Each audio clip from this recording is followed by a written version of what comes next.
work done per unit charge to complete the circuit, or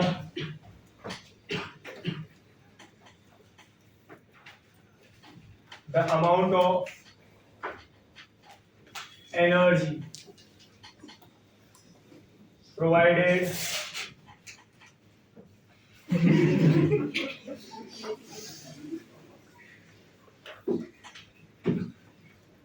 per unit charge to the charges to complete the circuit. It's called as what? EM, है ना। आप energy provide करके basically क्या करो, work ना। तो पर unit charge कितना आपका एनर्जी लगता है, पर यूनिट चार्ज आप कितना वर्क करते हो, उसको हम लोग क्या कहते हैं, ईएमएफ। तो ईएमएफ क्या होगा, यहाँ पे ध्यान देना आगे। ईएमएफ को आप डिनोट करते हो ई से, and it is given as work done per unit charge in the energy provided. We understand few things what I am talking about. Next is, मान लो एक सर्किट है ऐसा,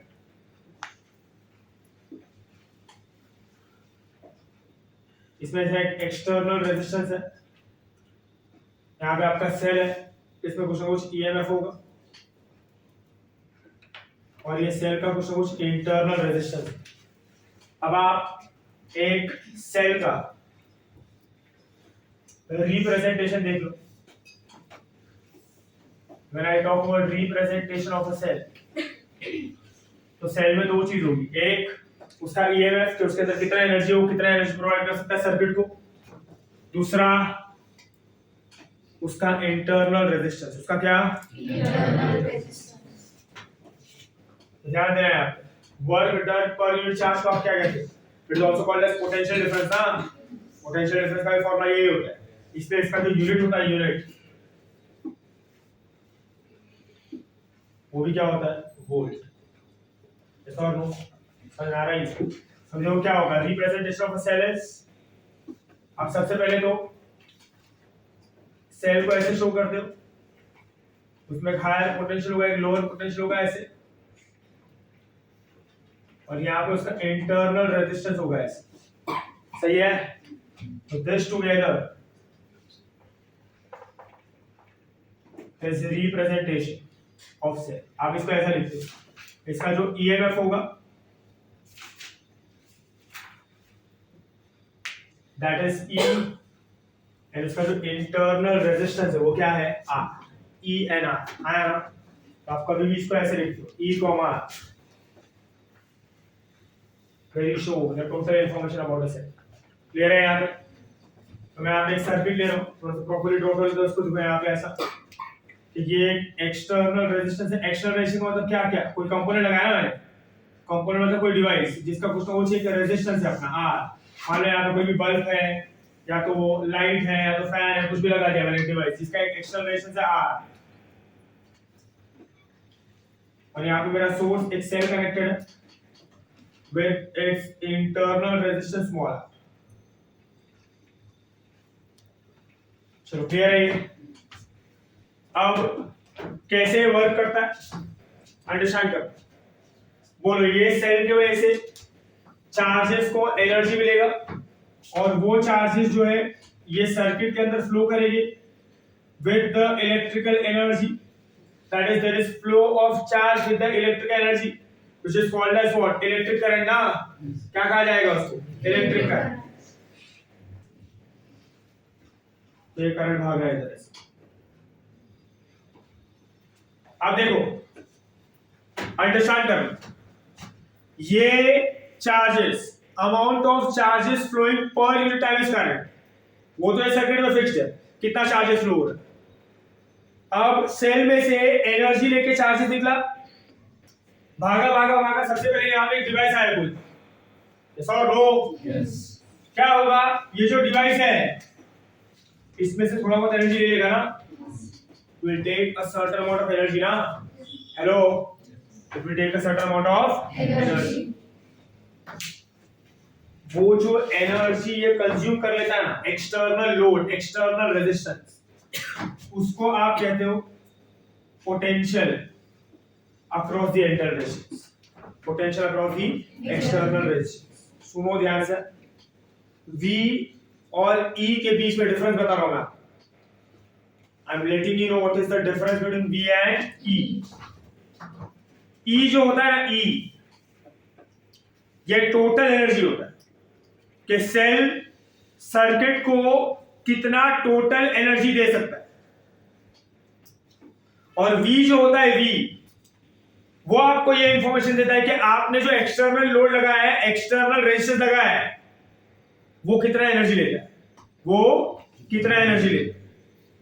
टोटल एनर्जी का इंफॉर्मेशन कौन देता है? E. कौन देता है? E. नहीं समझा. और एक्सटर्नल रेजिस्टेंस ने कितना एनर्जी लिया, इसका इंफॉर्मेशन कौन देता है? Are you getting my point? Yes. Hello. इसलिए देखो इसको लिखा कैसे यार. What is the equation here? E क्या है? E आपका टोटल एनर्जी, आपका टोटल एनर्जी. उसमें से एक सर्टेन पार्ट ऑफ एनर्जी किसने ले लिया? इसने ना. कितना लिया? V. अरे ये भी तो थोड़ा बहुत एनर्जी खाएगा, तो उसका खुद का इंटरनल रेजिस्टेंस है ना. रेजिस्टेंस का काम क्या है? चार्जेस को अपोज करना. अगर उसके थ्रू पास होना है तो उतना एनर्जी लगाना पड़ेगा ना. नहीं समझा? अरे इसका काम क्या है? रोकना ना.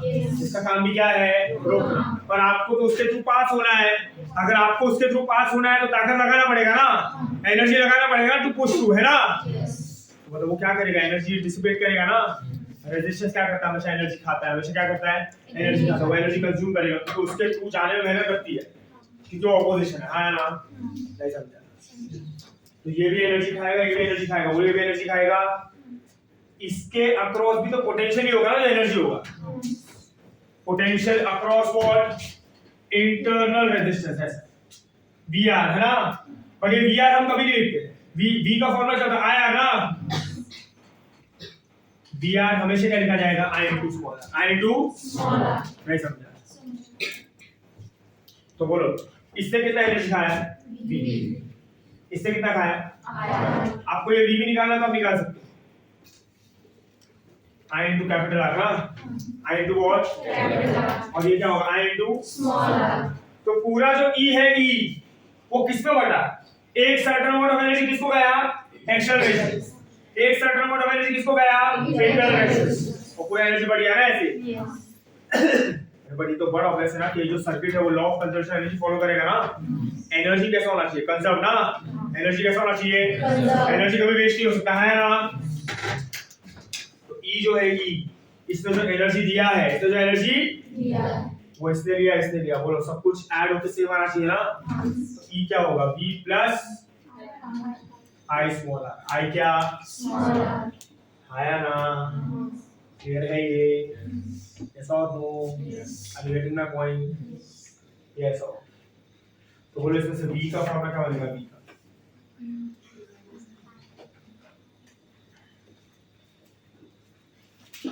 E minus I one. E minus are you getting my point? क्या नहीं समझा सबको? क्या नहीं? तो V का फॉर्मूला होता है E माइनस I. इतना एनर्जी एक्सटर्नल रेजिस्टेंस खाता है, ले लेगा इतना. बोलो V का फॉर्मूला क्या होता है? V का I कैपिटल R ना. मान लो ये I स्मॉल आपको इधर ले लिया ऐसे.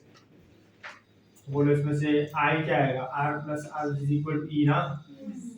तो अभी क्या होगा यहाँ पे? बोलो I क्या हो जाएगा? E upon R plus E upon R plus. समझा ये? क्लियर है सबको? अब तो एक बेसिक सा छोटा सा कंफ्यूजन बताता हूँ जो आपको सर्किट में होता है. सर्किट में पता है कभी-कभी आप ऐसे लिखते हो, ये ऐसा लिखा जाएगा. ये सेल दिया होता है ऐसा, या तो आप यहाँ पे V लिखते हो, और कभी-कभी सेल दिया होता है यहाँ पे आप E लिखते हो, है ना. Sometimes you right E, sometimes you right V. ये कंफ्यूज करता है कि ये कैसे लिखने का. समझो अभी कब वी लिखा जाता है, कब ई लिखा जाता है। अगर आपने सुनो वी तभी लिखा जाता है जब आपने इंटरनल रेजिस्टेंस कितना एनर्जी कंज्यूम कर रहा है वो ऑलरेडी निकाल के ईएमएफ माइनस कर दिया। मतलब देखो अगर मैं लिखूं ना कि ये V 10 वोल्ट है, ये V कितना है, तो देखो मुझे ना अभी सर्किट में ना इंटरनल रेजिस्टेंस बनाने की जरूरत नहीं। I should not draw internal resistance. Why? क्योंकि ये V मेरे इंटरनल रेजिस्टेंस कितना एनर्जी खाने वाला है वो निकाल के लिखा है। तो ये सिर्फ किसके अक्रॉस जाएगा, एक्सटर्नल रेजिस्टेंस। तो V के अक्रॉस पोटेंशियल कितना होगा, 10 वोल्ट ना। नहीं समझा? और जब मैं E लिख रहा हूं ना, E मतलब इंटरनल रेजिस्टेंस कितना एनर्जी खाने वाला है वो मैंने कैलकुलेट नहीं किया। पूरा का पूरा जितना एनर्जी उतना लिखा है। नहीं समझा? तो देखो मैंने E को लिखा है यहाँ पे 12 वोल्ट। कितना लिखा, सही है। Hello, like this fine. तो देखो यहाँ पे ऐसा मान लो ये जो है ना ये 2 ओम है, इंटरनल रेजिस्टेंस कितना है 2 और ये एक्सटर्नल रेजिस्टेंस है 10 ओम। कितना है ये 10 ओम। मान लो यहाँ पे करंट जा रहा है 1 एम्पीयर। कितना आ रहा है 1 एम्पीयर। बैटरी का पॉइंट। तो देखो अब ये उसमें से कितना खाएगा 1 into 2 ना, दैट इज 2 वोल्ट ना। हेलो, कितना खाएगा 2 वोल्ट। तो बोलो बचा कितना 10 जो इसके अक्रॉस आएगा ना। सही है, समझा कि नहीं समझा? तो कुछ क्वेश्चन में आपको ईएमएफ दिया होता है और इंटरनल रेजिस्टेंस दिया होता है। ईएमएफ दिया होता है और इंटरनल रेजिस्टेंस। तो मतलब क्या उन्होंने आपको टोटल एनर्जी दिया है ना, क्या दिया है टोटल एनर्जी, और इंटरनल रेजिस्टेंस कितना वो दिया है। और कुछ में आपको पोटेंशियल डायरेक्टली देते हैं। क्या देते हैं, पोटेंशियल। मतलब उन्होंने इंटरनल रेजिस्टेंस कितना एनर्जी खाने वाला वो पहले निकाल लिया और सीधा आपको वो दिया जो एक्सटर्नल सर्किट लेगा। अरे यार डिफरेंस समझा?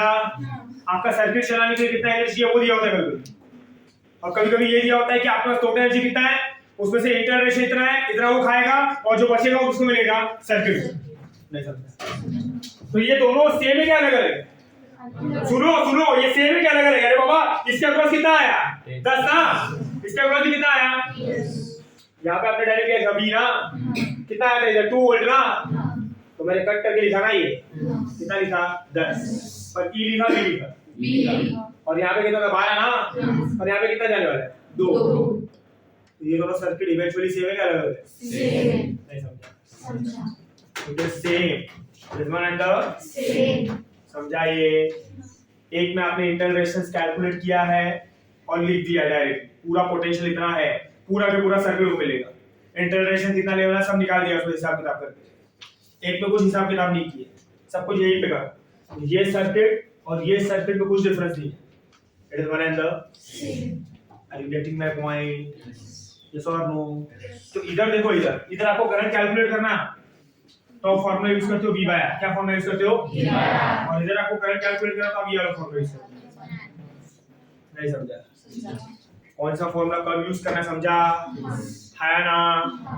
ईएमएफ दिया होगा तो इंटरनल रेजिस्टेंस को इंक्लूड करना है, ईएमएफ नहीं दिया होगा, पोटेंशियल दिया होगा तो इंटरनल रेजिस्टेंस की जरूरत नहीं है। क्लियर है ये?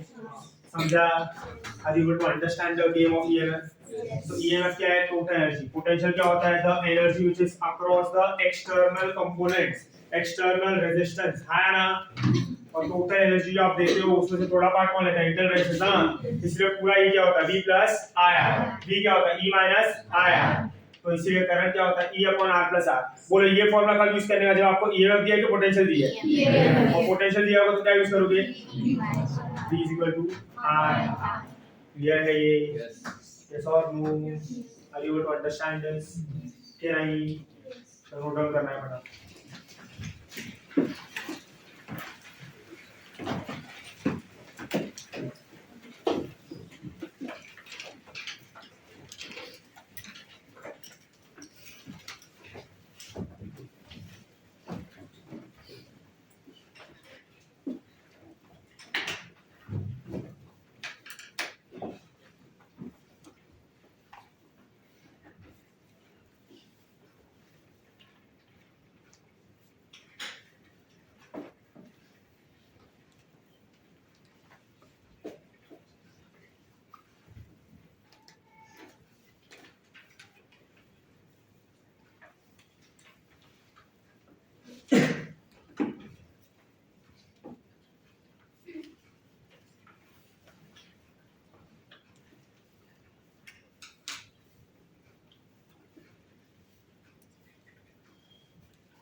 चलो हो गया ये।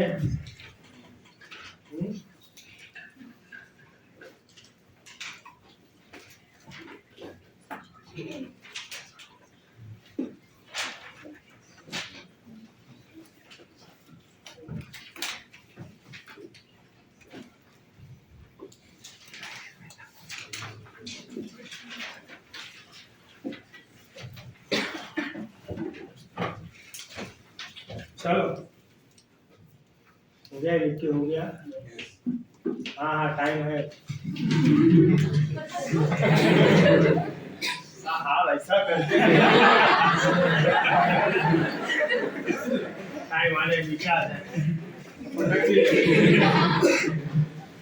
कभी 1 मिनट पहले देखा तो 14 हो रहा था, 15 हो रहा है। 1 मिनट में 1 ही मिनट हुआ क्या?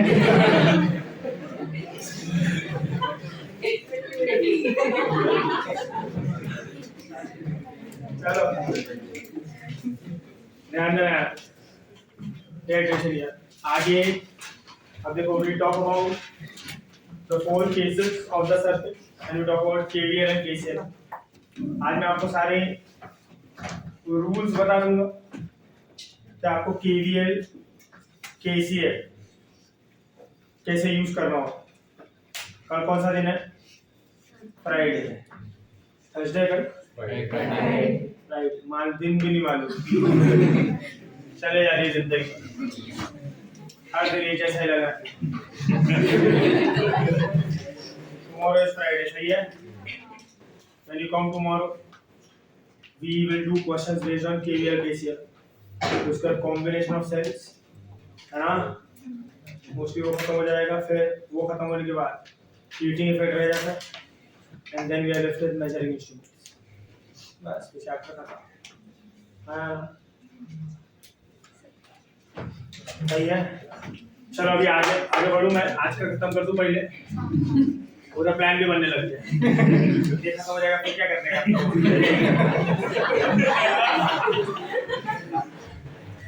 चलो ध्यान देना,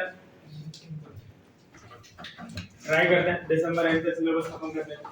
eight the most 15th of January, last to last 26 जनवरी। इसके आगे कुछ नहीं जाएगा, मतलब I am talking about the overall syllabus 100%, तब तक तो हो जाएगा, ठीक है? उसके बाद है तुम्हारे पास 3-4 महीने खान करने के लिए बैठ के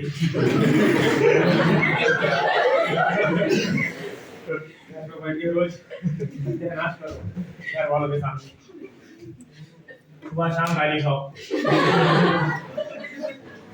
make the process continuous from discrete. अभी तो क्या बीच में गाली पड़ती है ना, पूरा कंटिन्यूअस कर दो। सुबह नाश्ते पे गाली, लंच पे गाली, रात को डिनर पे गाली, है ना? एक तो खाना वाना खाने बैठो तभी घर वाले चालू करते ना अपनी कंकास, पहला नहीं वाला एक टाइम का आके तुम इतने बेशरम हो जाते हैं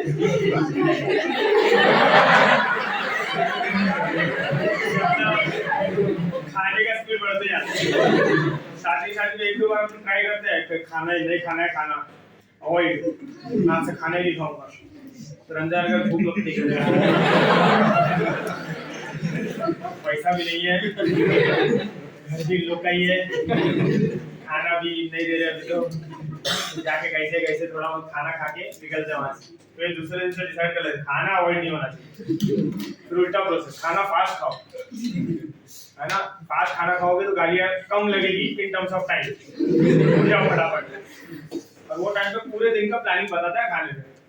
अभी फटाफट खाना खा के 2 बजे पढ़ने बैठूंगा, 2 से 6 पढ़ाई करूंगा, फिर आधा घंटा ब्रेक, फिर 6:30 साढ़े 8 पढ़ाई, फिर वापस से डिनर, फिर 9:30 से 11:30 तक पढ़ाई, फिर सो जाओ। 12 बजे तक बुक ही ढूंढ रहे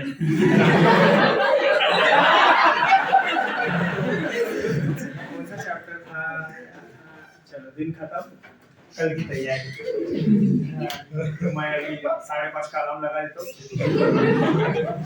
5:30 पौने 6 का कर देता हूँ, पौने 6 बजे सीधा मोबाइल हाथ में आते ही दीवार के टूट पे लग के अलार्म बंद, है ना? जैसे लगाते हो कि नहीं अलार्म सुबह को? नहीं, खुद ही उठ जाती हो, फिर कोई उठाता है घर पे? मम्मी उठाती है। ये देखो कितने बजे? 7 बजे उठती हो, उठाना पड़ता है आपको, उठाना पड़ता है आपको, नहीं देता, बड़ी हो जाती है।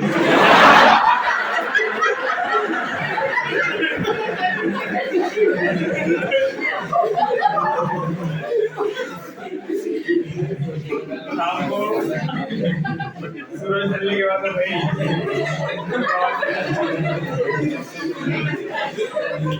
नहीं वही था, आने बाजी खाई जी।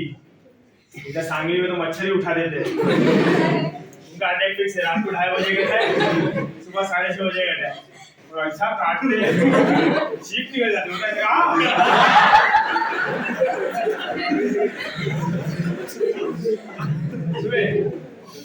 और इधर के मच्छरों का मैंने अभी कल रात को रिस्टोर किया, उन लोगों का स्पीड बहुत फास्ट है यार, भागते क्या भागते हैं। हाँ, ट्राई भी किया एक दो को पकड़ने का, बहुत दौड़ाया। अलग है तो ट्रेंड मच्छर है तो झूप झूप झूप मुंबई वाले के बेचारे ट्रैफिक में रहता है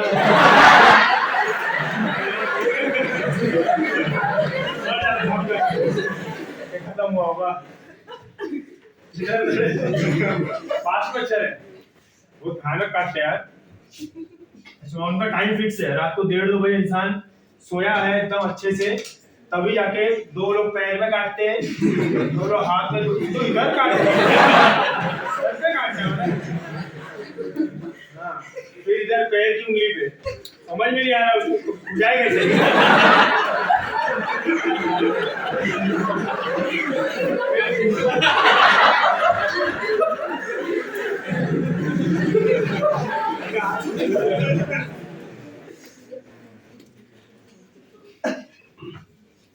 क्या अभी तो टर्की पे यूज कर रहे लोग वो मच्छरदानी बांधते हैं, जब आपके घर को होता है कि ना नेट वेट लगा के सोने का, इधर तो ज्यादा होता है ना वो सब नहीं, अभी इम्यून हो चुके मच्छर। आओ पहले काट लो रात को सोने के पहले 3-4 मच्छर को बुला के काटो, हो गया चलो बाय चल ओपन से अभी वो बैट इधर यूज करते हैं हमारे घर पर टेनिस मैच होता है बैट लेके निकलते हैं, अभी वो मच्छर खुद आना चाहिए ना बैठ के डैडी का उल्टा मच्छर पे बैठ जाता है। अरे वैसा थोड़ी होता है, आपको हवा में दिखा तो आपको घुमाना होता है, अब वो दीवार पे बैठा जाके बैट मार जाता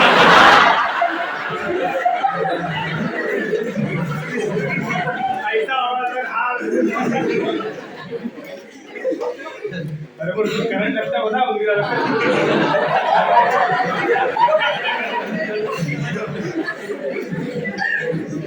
एक तो वाला चेक कर रहे हैं चिपका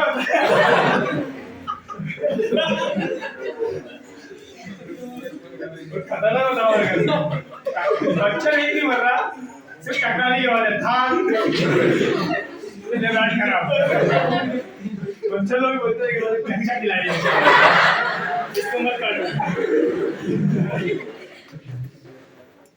मेरे को पहले इस चीज के लिए बहुत मार पड़ती थी, आपका लोगों क्या लगता है मच्छर क्यों आते घर में अगर आपकी खिड़की खुली रहती तो, ये होता ही नहीं है, मच्छर मेनली बाथरूम वगैरह से आते हैं, ये लोगों को समझता नहीं है, तो रोज मार रहे मेरे बात कि मैं घर की खिड़की बंद करना भूल जाता था, और शाम के टाइम पे मैं घर पे अकेला तो क्या करना, खिड़की उड़की खुली है मतलब इतना, तभी तो फालतू टाइम होता था कि मच्छर आके हाथ पे बैठ रहा था उसको भी देख रहे बैठे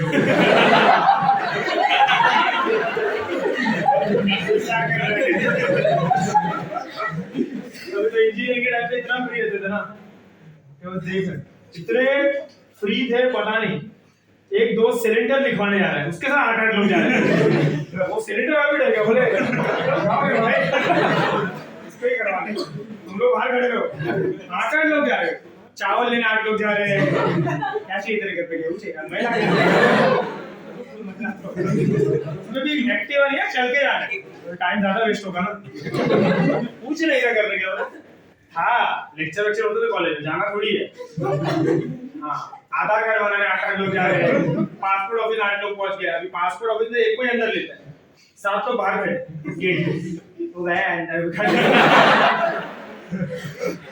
क्या बता रही क्या फ्री टाइम होता था सच में, ये नहीं किया हमने मच्छर मक्खी को लेके हाथ में बैठा है देख रहे कि 1 घंटा बैठ गया ऐसा क्या करें। हाँ मुंबई में बारिश में लाइट जाती तो क्या करोगे, मच्छर देखोगे ना और वो 2005 में हुआ था पता है, वो तो 4 दिन लाइट नहीं आई थी, हाँ वो फ्लड हो गया तब तो तुम लोग शायद पैदा भी हुए थे, फ्लड आया पूरा 4 दिन लाइट नहीं, एक दिन सब लोग ने दोस्तों ने बोला कि आज आप सबको मदद करने निकलेंगे लोग गटर में गिर एक दोस्त में साइकिल चला रहा है, साइकिल लेके गटर साइकिल नहीं मिल रही, दोस्त नहीं मिल रहा 4 लोग को हमको बचाने आना पड़ा कि भाई घर पे मार अलग पड़ जाती अच्छा पूरा, अरे हम लोग कम्युनिटी बैठा था 8-10 लोग का, मुझे अपने आप को पानी भर गया है, बेचारों को मदद करना चाहिए। सबके घर पे आके थोड़ा लोग को हेल्प करते हैं, आंटी वगैरह लोग को गए पहली गली में निकले 2 लोग खड़े हुए हैं।